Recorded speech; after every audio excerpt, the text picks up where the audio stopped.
focusing on how do we as a community at Ohio focus on next gen, optimizing next gen and that. So it's you. Good afternoon, everybody.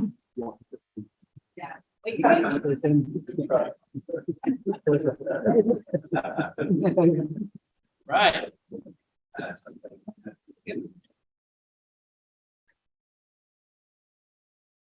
Thank you, Mark, and thank you 361 for bringing all of us together today. First off, I'm Wolf, and this is a topic which is very near and dear to everything that we're working on.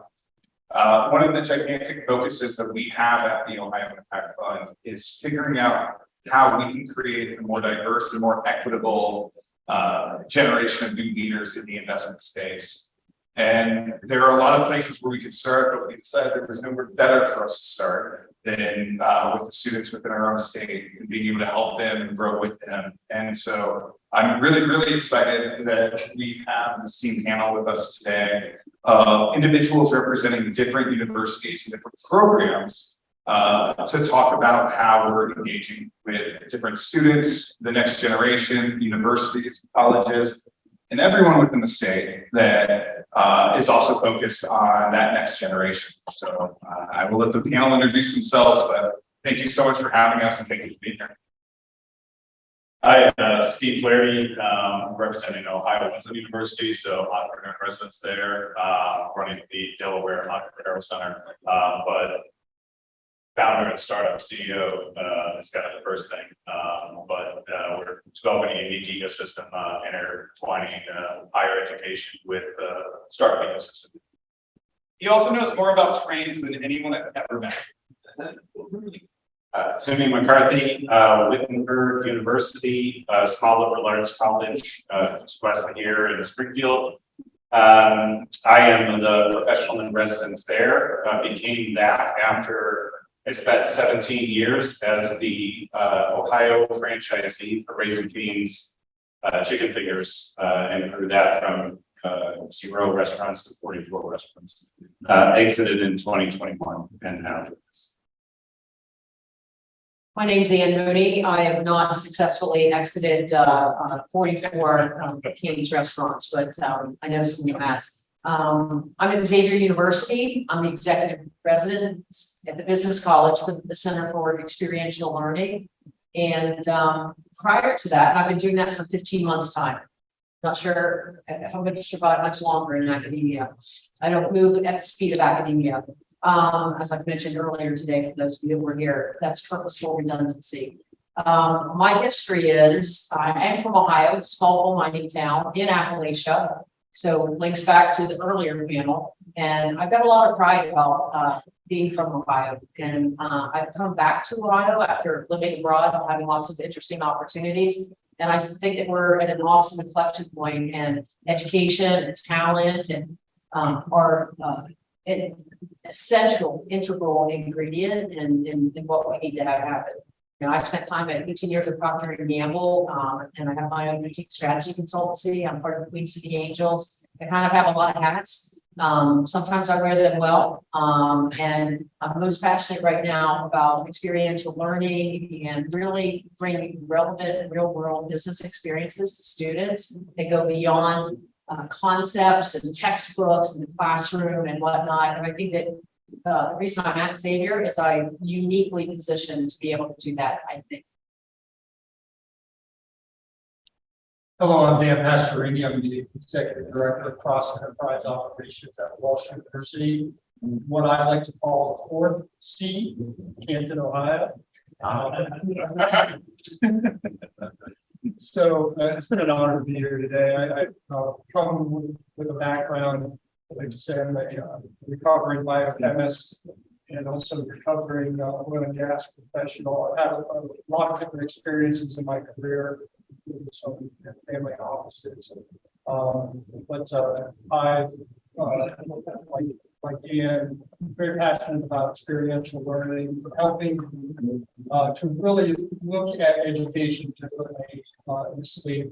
You're right, we have a very rich environment for education in the state, but trying to reimagine what that looks like in order to meet the needs of the business professionals the employers that are coming to the area. We've been successful here at Walsh. Very proud of that. We were recognized by the National Science Award last year as being in the center of this conversation. In fact, we're hosting Dr.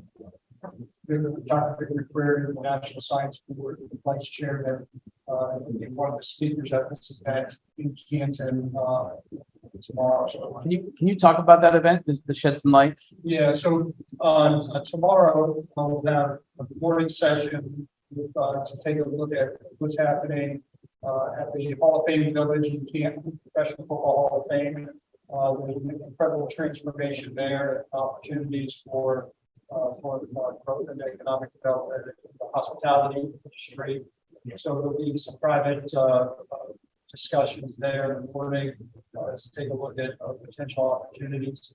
And then we invite everyone to come back to Walsh University in North Canton in the afternoon. We'll be kind of focusing specifically on a couple of topics relative to some of our success in our focusing on the sciences. We have a program called the Skill Technical Workforce Program. It was designed to really be in alignment with here in the state what we call TechCred, which is an amazing program where the state reimburses employers for tuition they invest to upskill the Ohio workforce to become more technology competent. And then we'll be also talking about some of those successes in this Spark program, which is a grant we were able to acquire $1.2 million for some of the most state-of-the-art analytical science equipment, gas chromatographs, mass spectrometry equipment. We're using it in different ways, team with business professionals within the community so that they have access to these as almost like in a contract research organization type of relationship, which provides real world experiences for our students to engage in problem solving. We're not big into let's extract caffeine out of coffee anymore in chemical chemistry labs. We want to get them connected with employers, solving real world problems, so that it's a kind of meeting the needs of our students and also being a resource differently to our community. So please join us. So excited for tomorrow. And thank you, Rick, for helping put together tomorrow as well. There are so many different universities throughout the state of Ohio, and then a lot of partners that we have. I would love if each of you could just give us like a quick snippet about something which is going on your campus that you don't think is happening anywhere else. So this is a nice tough one, and so I'm going to start off with Anne. Awesome. I love this question. As those of you who know me, I'm super energized and excited, enthusiastic about the thing that's happened most recently in the last 6 months. I've only been at Xavier for 15 months, but in the last 6 months, under this whole vein of experiential learning, first thing I did is I turned the center to be student-led, student-run. The last 6 months, that was in the fall. In the last 6 months, we just spun up a digital media agency that is student-led, student-run. In the last 6 months, okay, we have more than 40 student consultants and 22 clients. We're turning clients away. I don't think that's happening anywhere else. So I'm pretty pumped about it. And the students, are like lighting up my phone and our Slack channel on all the client work. I've got 2 summer interns that are full-time. Xavier Element, that's the name of that's the branding of it. Xavier Element, that's our digital marketing agency student consultancy, and 17 other student consultants that are working on these clients throughout the whole summer. 6 months. So with that, if I would like to talk. So who wants to go next? Sounds like next. All right. I think one of the really unique programs here at Walsh is a program that we call the Blue Scholar Program. It's named after our second president, who was really passionate about topics related to social justice and community. So taking our mission as a Christian school, to kind of not only teach our student academics to help them understand the power of being servant leaders. So this is a program that is built around a cohort of freshmen coming in. And so every freshman year, we identify 25 students that have a passion towards taking their academics, and changing, being positive change agents in our community. And so those 25 students, cross-disciplinary, go through a 4-year curriculum, integrating in topics that are contributors towards poverty. So things like food insecurity, access to water, access to health care, anti-human trafficking. They study that and then give a capstone at the end of the program that creates an academic artifact of how they have contributed towards decreasing poverty in our communities. And I think it's been wildly successful, and I think a testament to our mission of the university. So I'll toot my own horn for a minute. Very anti-Midwestern of me. However, it's the two things that I'm working on right now at Wittenberg. So again, small liberal arts college, about 1,300 students in the middle of the cornfields in Springfield, Ohio, so just north of Dayton. So that kind of is, it's a beautiful setting, the whole thing. What we're working on right now are two things, a student experience we're calling YWIT. I'll tell you more about that in a second. And then student, it's a student-run, student-led, similar organization. So I don't think it's unique in terms of different than anybody else is doing, but it hasn't existed on campus before, called Tiger Ventures. And so we're standing up next year. There's a smoothie shop on campus. Next year we'll stand up 2 new businesses. One's a clothing line and another is a coffee shop, all taking advantage of kind of market openness on the university's campus and things like that. And this is literally, we've got CEOs and CFOs and business unit presidents and marketing managers and finance managers. I mean, these are all positions that literally 6-8 months ago didn't exist, and they will before the beginning of next year. And so these students are going to run businesses that are going to start up businesses, and then we're going to have new businesses that they're going to create kind of in 2024 and 2025, all just taking advantages of gaps in the market in Wittenberg. And then the student experience is, you can kind of short shift it and say it's just a podcast, but we're also going to do a live studio audience. We're also going to live cast it and then have it on video on YouTube and also via podcast.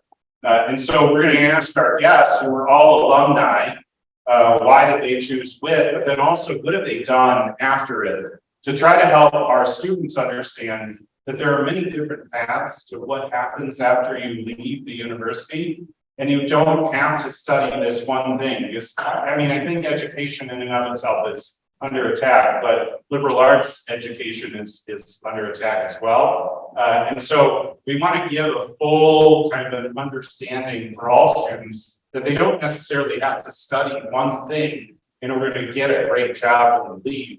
They can study whatever they want because it's really about them and their understanding and kind of what's out there and just their belief in themselves and what they could be doing.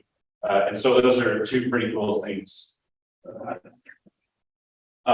So one thing I know that is unique, with us is that we have the only entrepreneurial center in the country that is a collaboration between city, government, and university. If you just heard bureaucracy, you're right.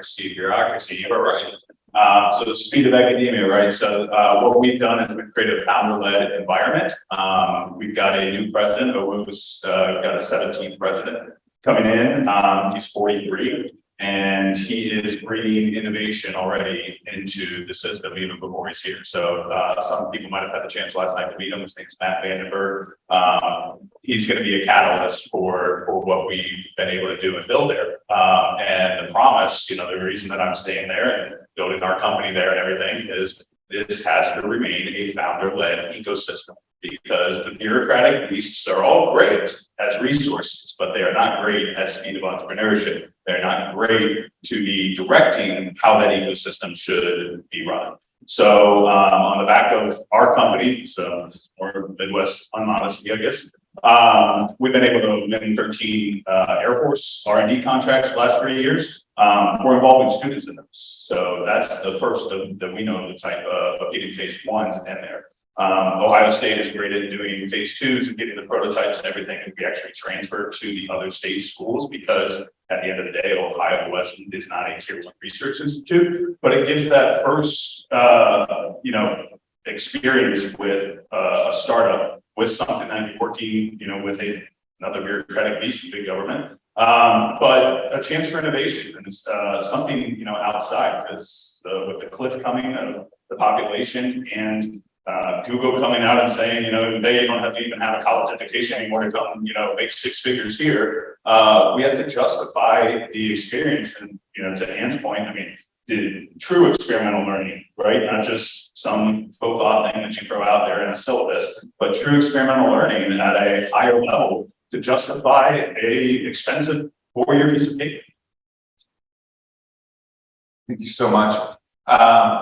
So with the Ohio Impact Fund, Jenny, who's back over there, and I have worked with so many different universities and so many different programs.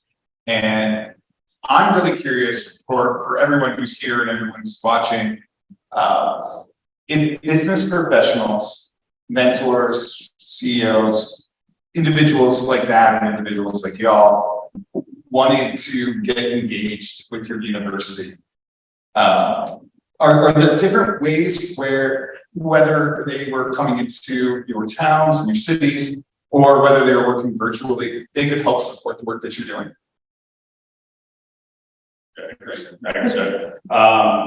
Yeah, so I think, well, particularly Ohio Wesleyan, you know, there's a, you know, the deep roots of it, Methodist University, there was this very humbleness and humility aspect to it, right? Where you let your actions speak and go, you know, further, which is great, and speaks into Midwest modesty, you know, that we're talking about. We have to be able to celebrate our wins and toot our own horns, you know, so that, you know, because and it's the same reason that we look at our company like accolades. Accolades don't mean crap to me, honestly. You know, another trophy, another competition win, or whatever. But it's validity in the market that someone sees that we're in. You know, trying to think, Fast Company. You know, we just won that award. That's telling someone that we're valid, and that's, you know, we can talk and preach about how great we are and doing all this, but then they see that and it's sick. So I think university we're getting better at sharing those and sharing the resources and kind of unlocking education and realizing that there's true assets at all these universities. But telling that story is tough. So we have to invite them in. So Matt and I were talking about, you know, messaging, and there's a rule that you never say never and never say always. Those are absolutes. But if you say it in the fact that my door is always open and my mind is never closed, I think those are absolutes to live by. So I've never thought about how someone that isn't alumni or otherwise could get involved in a university that's not their own.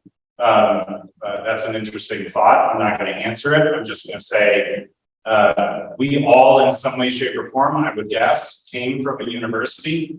And money is one thing. I think there is a massive value in time. So if you have any inclination or any affinity back towards your university, I would encourage you all to give some of your time. It doesn't have to be hours and hours or weeks and months. It could just be a couple hours, go in and talk to these students. I promise you, they are hungry for your experience and your knowledge. They just want to know what it's like on the other side. So they've all just spent all their time kind of in their parents' house and all that. Now they're in college, and in 4 years, they're meant to be in this crazy world that exists outside of the four walls. We've all sat in those classrooms and understood that, but then experienced what it was to kind of make our own way on the other side.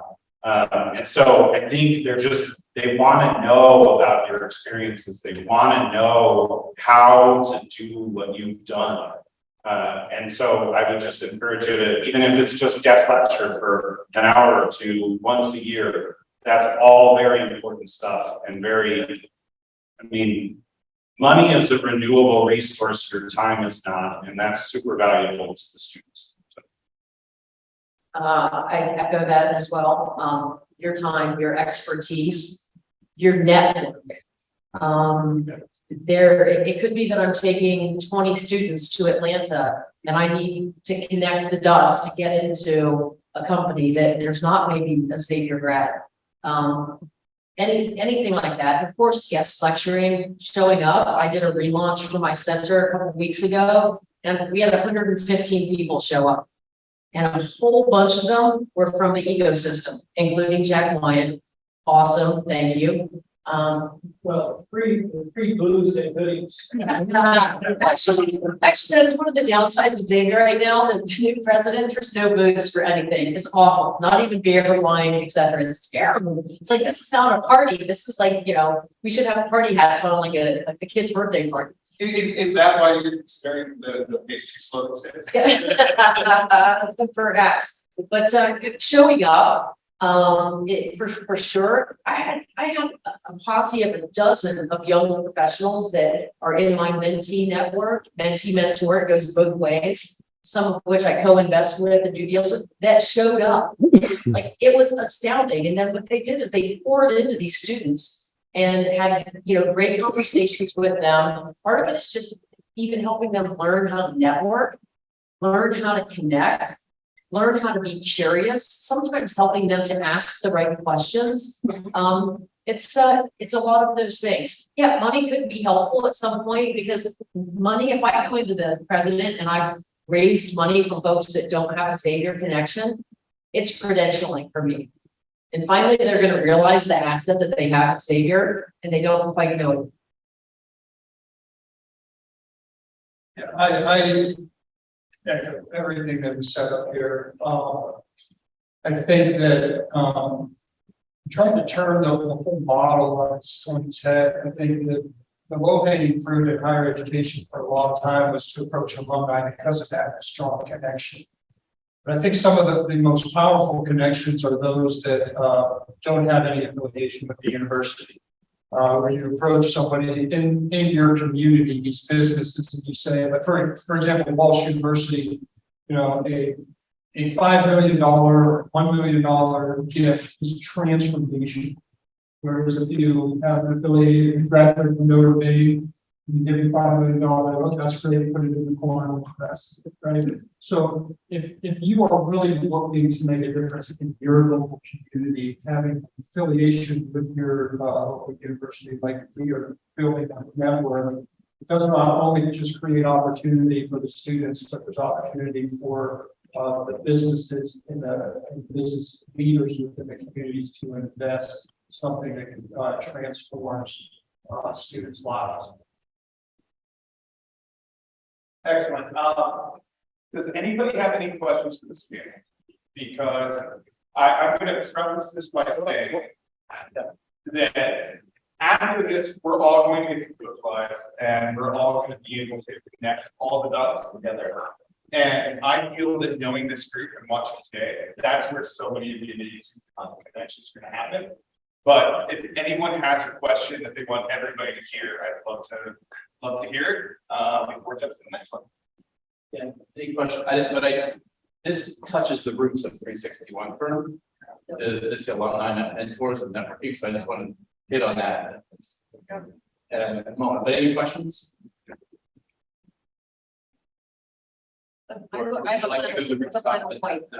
I have one final, very, very quick point, I promise. The thing that I'm also excited about with the connections today and the fact that this panel exists is the opportunity to drive more collaboration and connectivity across all of what we're doing, because I think it's going to amplify and accelerate all of our aims. So I do want to at least launch the next gen panel here, introduce it and everything properly. But just to touch on this, like I'm my dad's a barber, really good barber. And we exchanged haircuts, 7 haircuts for a French woman's family for French lessons when I was 7. And that sort of took me to France, maybe a kid from Lincoln County, gave me a global mindset, right? And then a guy named Lou Mitchell was the chairman of County Savings Bank. Bank, that was in Ohio. Was my from Newark, my mentor. We all need mentors for your points. And I, 1987, went up to the top of his 23rd floor, and I probably looked like I was a kid with Sundays too. He sent me to Brooks Brothers, right? He did all the things that you want an alumni mentor to do for you. So that mindset, when I come back from Russia, you go to New York City, and I didn't feel that warm and fuzzy. I felt clickiness. And that's what the 360 is. I created an event for Dennis where everybody feels included at the table. Right. And everyone introduces themselves. And so anyways, all that comes, and there are also alumni networks of Arthur Anderson, Andreas, right? Eddie's Leiden, I spent it in Leiden. These are powerful networks to tap into. But there's a problem. They're always milking the cow, not feeding the cow. We are here for life. And they're just trying to ask for money while you're in school. So I never asked for money in my business. So Adam Weinberg is great. He got behind us. A lot of this blood in this room here. But there's a problem. And then, by the way, there's so much that we could do together, and yet we cross universities because we cross by shared interests. And we want to have really, because you're doing experiential learning, let's learn from each other, right? That spirit. Anyways, I'm sort of touching her, I'm talking about like that's sort of where there's all. And you love that. But I like old women that very happy day here. I will just say that for those of you who are not from here, keep an eye on all of the things which are happening. It's not just the 3 Cs or the 4 Cs. It's all of these corners, all the schools, the liberal arts universities, colleges, everything. That's where we're finding the hidden gems. And those hidden gems are where we get the greatest opportunity. One of our strongest companies is based in Dunkirk, Ohio. They're making electric school buses, and they're doing amazing at it. And they're starting to figure out how they can incorporate students into that engineering process and do all of these really, really cool things. And so I was very thankful that Mark and Jim and the entire team let us bring in some of these universities. But understand, we're representing 4 universities here. And we have so many more with incredible things, but to Mark's point and to what I know all of their feelings are, if we can bring community together and collaborate, we're going to be able to uplift the entire state, and that's going to be great for the entire region and the whole country. So thank you all, and to all of you, thank you for joining us.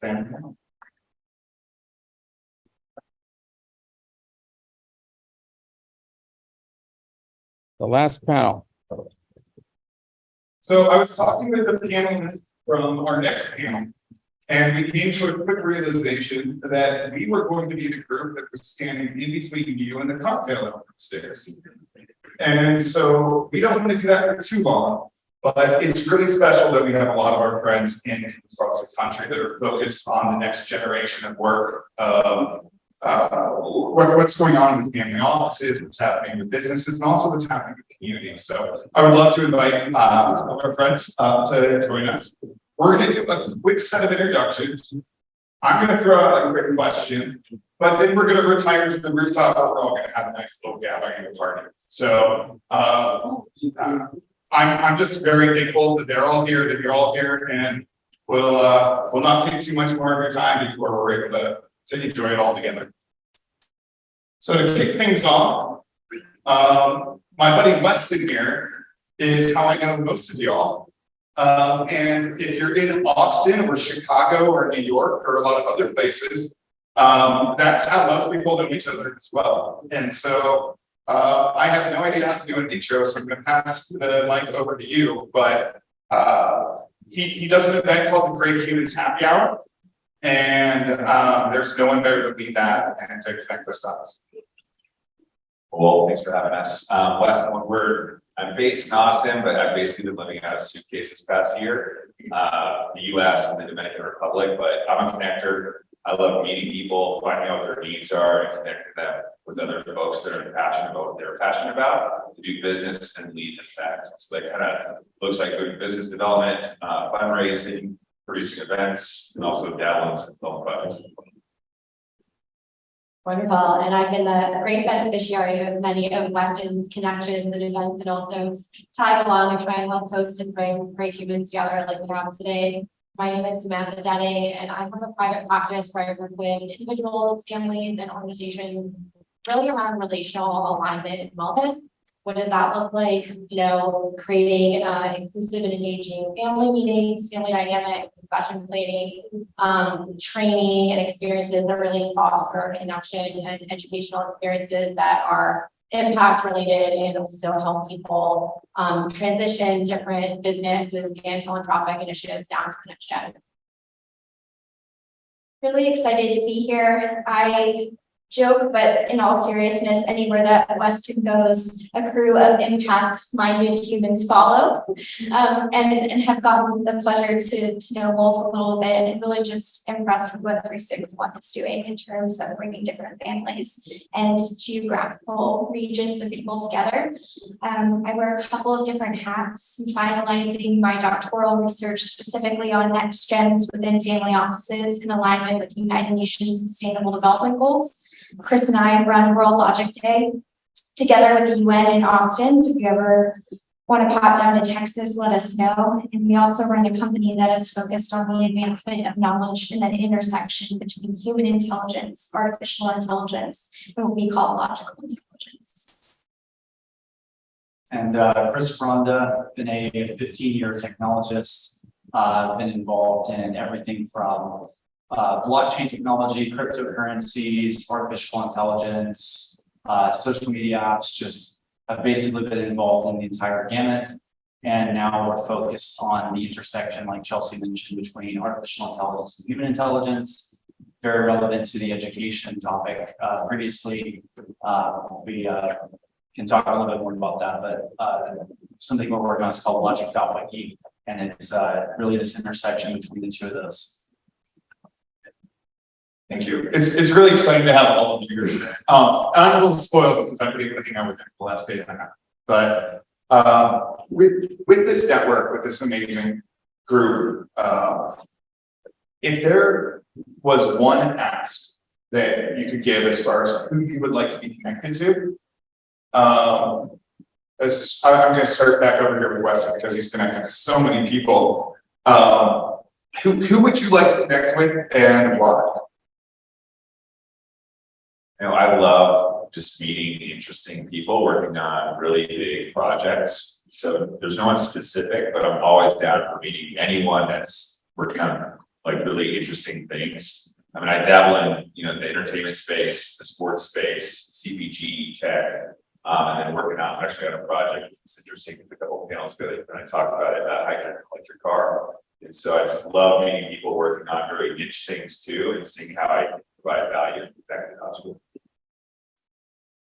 Great question. And I'm looking at you because experiential learning has been one of my greatest saviors. Honestly, like my background in mediation and coaching, and instead of going into law or psychology, I found that pathway of learning and figuring out life from a more experiential lens. And for me, like my learning style, that worked really well. So I think paying attention, like learning how people learn. So come talk to me about how you're learning, how you're engaging with anyone really in your life. But I think it's really important to be thoughtful and inclusive about the different ways that people learn and how to share information in a format that is where people can be really receptive. And so I love to learn how people are learning and sharing and creating experiences around that. So that would be my ask. So I'm going to flip this question. Because I have another one just for you. So I think Instead of answering who I would like to be connected to, I'm instead going to share who I hope you all connect to. So in accordance with this panel topic, I hope that you all connect to the next generation. I hope that you all connect to your kids, to your friends' kids. I hope that you're discussing with them not only your investment portfolio, but your failures, your successes, what you hope to instill in them as they advance into this world. So for those that are for the advancement of knowledge, for those that are for collaboration, for those that are for the youth, those are the people that I want to connect you to and hope you connect as well. No pressure, Chris.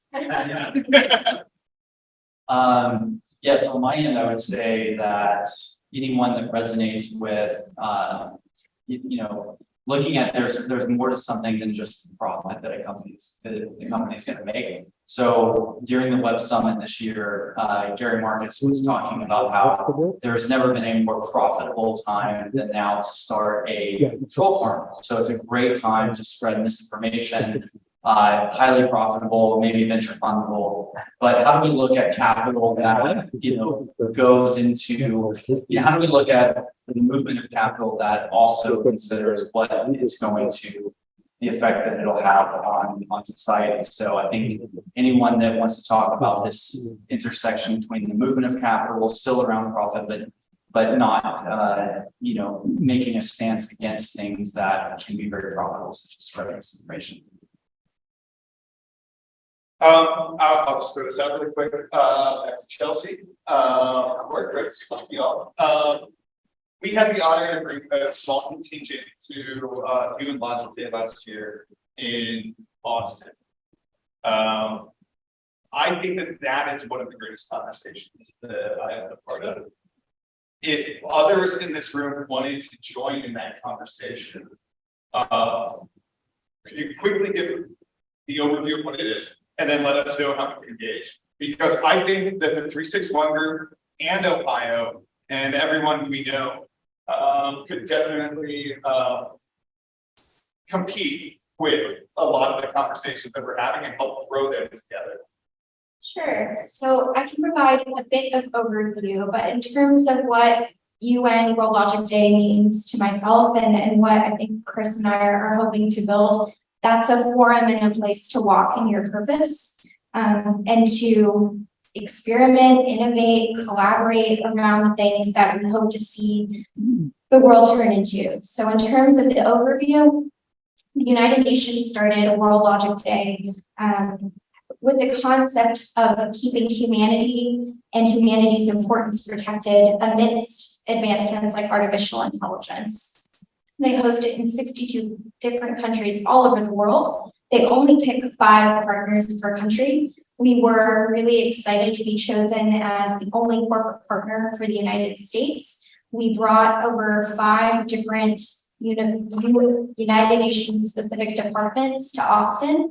In addition to that, we brought over, I think, 45 different family offices, 20 to 30 plus venture firms, several founders, several educators, those in corporate social responsibility. But most importantly, and I think Anne might have mentioned this on her last panel, what I hope that it instills is curiosity.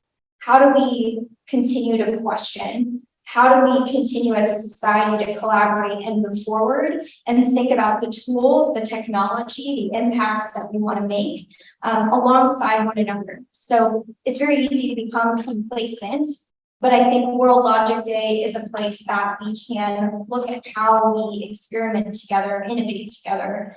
In terms of how to get involved, there are a variety of ways to get involved. One, attend. 2, underwrite students or those in the community that couldn't otherwise afford to attend. Nominate different organizations. The UN gave 15 different awards. They'll be doing that again this year. And most importantly, just talk to us about your dreams, your passion, your purpose, and we'll see who within our realm we can connect you to. Chris, do you want to add anything? So, yeah, so we started our company focused on spreading awareness around formal logic, which is a field of study taught at Oxford and other universities around just dissecting human argument, understanding reason, right? And if you look at logical fallacies that I'm sure we're all familiar with, which is rampant throughout, politics and just most of our daily life. We, formed a company on helping to upend this as a mission for why, we're doing what we're doing. And so what Chelsea was just mentioning is that we didn't know that the UN created a similar day. Also, the thread being looking at the ethics around AI moving forward in the face of all that it's doing in disruption of jobs and just, again, the amount of misinformation that gets spread. So anyone that wants to talk further about that, I think that's, we can talk more offline.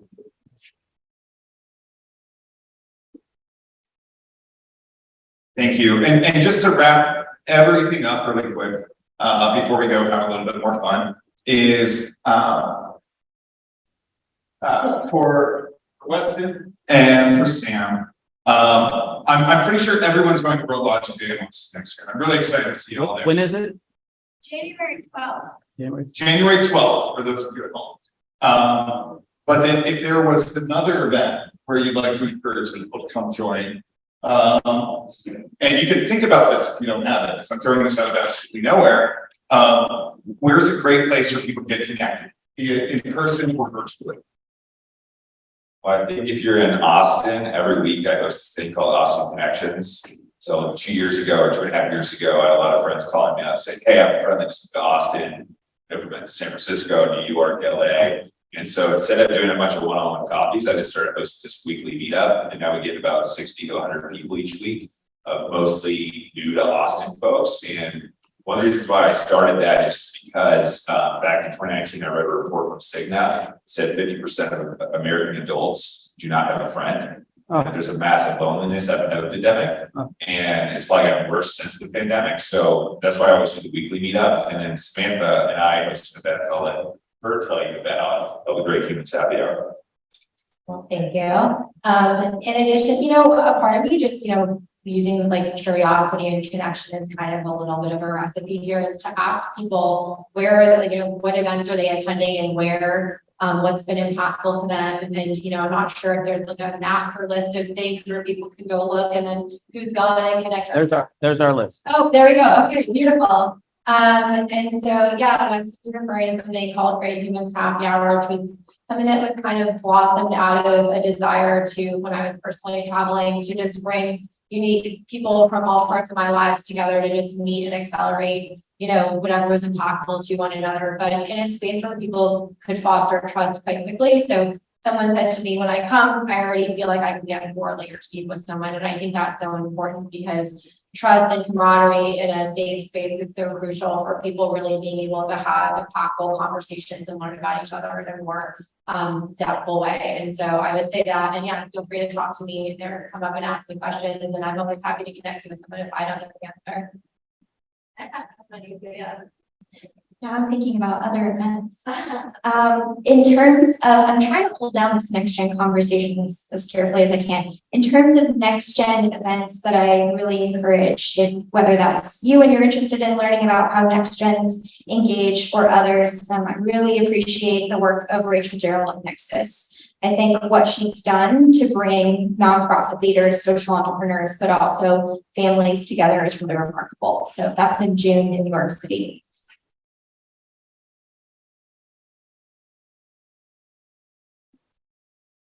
Thank you so much. I'll just throw out a couple others. If you're at South by Southwest next year, connect with Ted. He throws a Midwest house based out of Grand Rapids, but lots of events from Detroit Tech Week and Grand Rapids Tech Week, so all over the region. Also, keep an eye on everything that Ann and Jack are working on down with the Queen City Angels. I think that it's going to be an amazing year of expansion. I didn't hear as much about what they're doing with the next gens as normal, but that's probably because I've heard it over and over again. But they have lowered the entry for next gens to be able to get involved with Queen City Angels, which has been really, really neat. Rick is hosting tomorrow, along with Dan and a lot of other folks in Northeast Ohio. So check that out. But if you're not able to be there tomorrow, make an effort to get out there, because what they're doing is truly incredible. I'm missing out on so many people, but of course, Mark and Jim and the team always do so much to create unique opportunities for people to cross connect. And I'm just very thankful that you all shared your space with us today. I'm thankful for all of you for coming to town, sharing your expertise, and expanding all of our networks together. So thank you.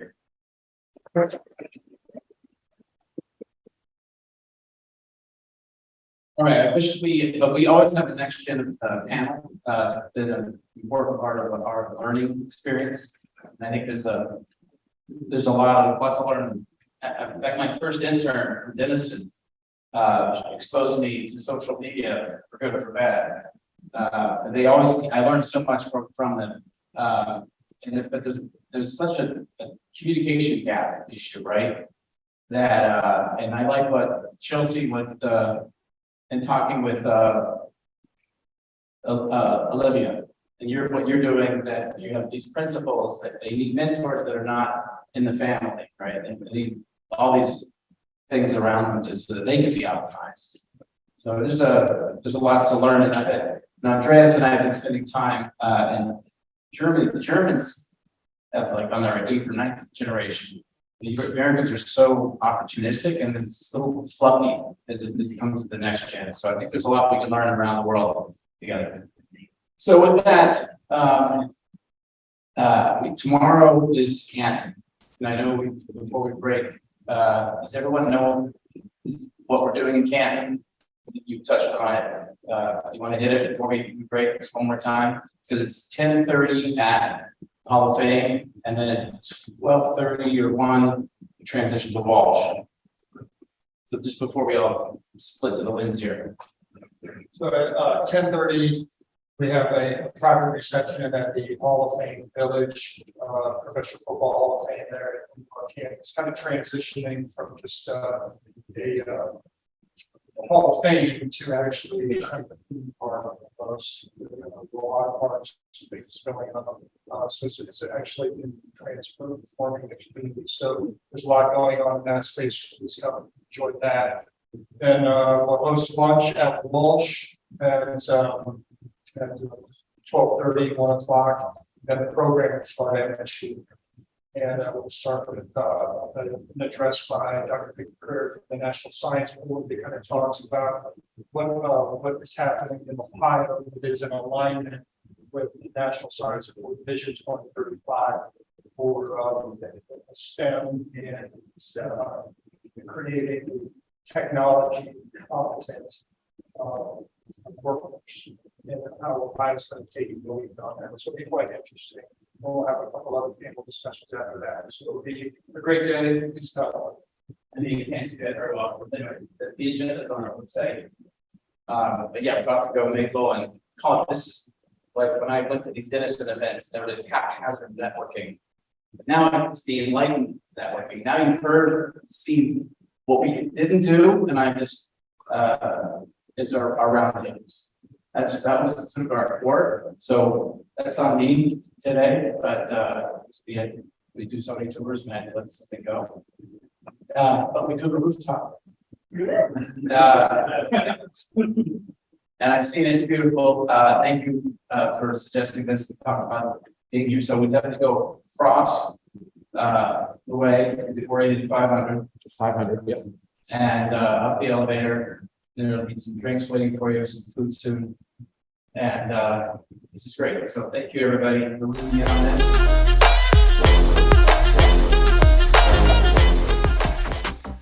Come join our 361 firm community of investors and thought leaders. We have a lot of events created by the community as we collaborate on investments and philanthropic interests. Join us.